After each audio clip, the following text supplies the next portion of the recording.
प्रिय भैया बहनों, आज हम सभी कक्षा सप्तम में विज्ञान विषय में पाठ 9 की चर्चा करेंगे, जिसका नाम है ऊष्मा, हीट। ठीक है ना, ऊष्मा।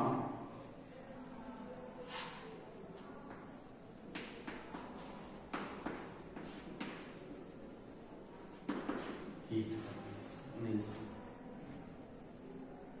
अब इसमें हम देखेंगे ऊष्मा की अवधारणा। ऊष्मा की अवधारणा।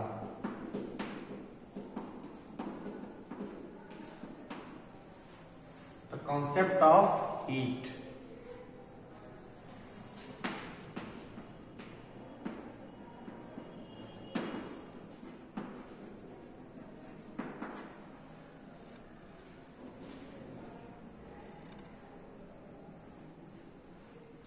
Concept of heat. ऊष्मा की अवधारणा क्या है?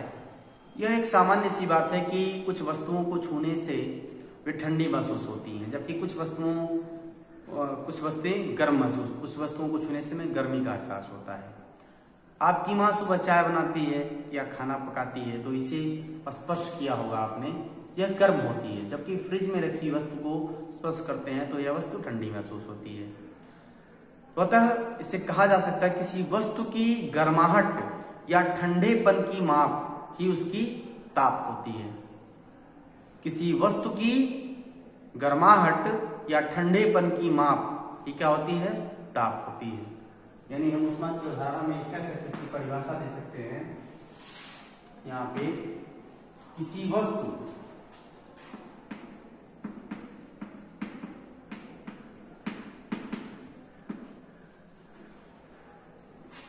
कह सकते हैं हम कि किसी वस्तु की गर्माहट या ठंडेपन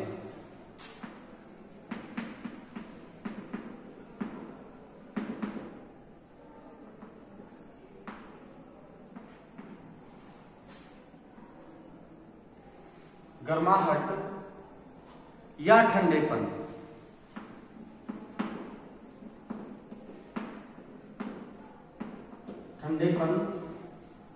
किसी वस्तु की गर्माहट या ठंडेपन की माप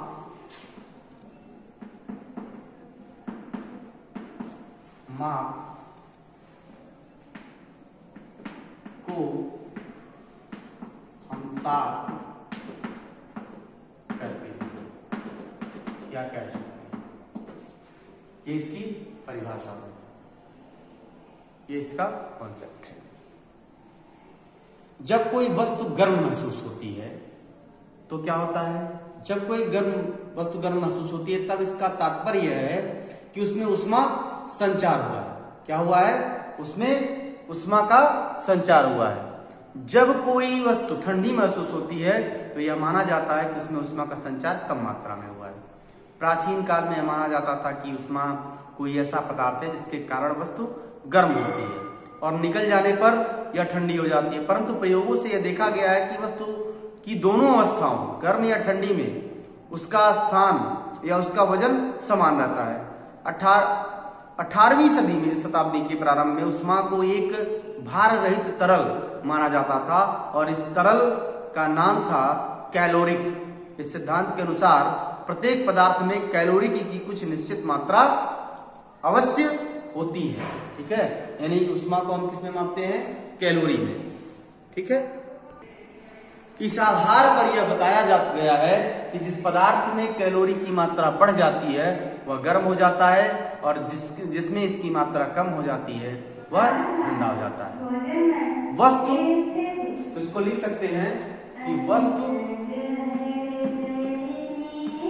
धन कैलोरी, वस्तु धन कैलोरी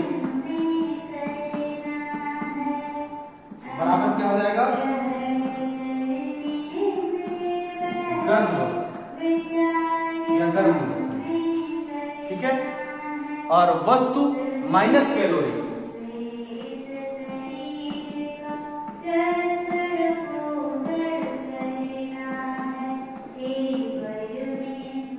बराबर ठंडी।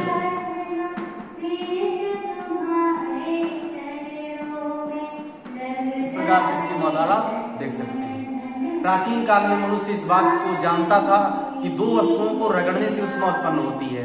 पाषाण युग में इस बात की पुष्टि भी होती है कि आदिमानव पत्थरों को रगड़ करके उष्मा, अग्नि जिसको कहते हैं, उत्पन्न करते थे। इस प्रकार दो वस्तुओं के परस्पर बार बार रगड़कर लगभग असीमित उष्मा प्राप्त की जा सकती है। कैलोरिक सिद्धांत के अनुसार प्रत्येक वस्तु में कैलोरी की कुछ मात्रा या कैलोरी की मात्रा निश्चित होती है, परंतु क्या होता है कि उपस्थित होती है, परंतु 19वीं सदी में या 19वीं शताब्दी के मध्य तक यह सिद्धांत अमान्य हो गया। अब अगले वीडियो में पढ़ेंगे ऊष्मा संबंधी बेंजामिन टॉम्सन का प्रयोग। ऊष्मा संबंधी बेंजामिन टॉम्सन का प्रयोग।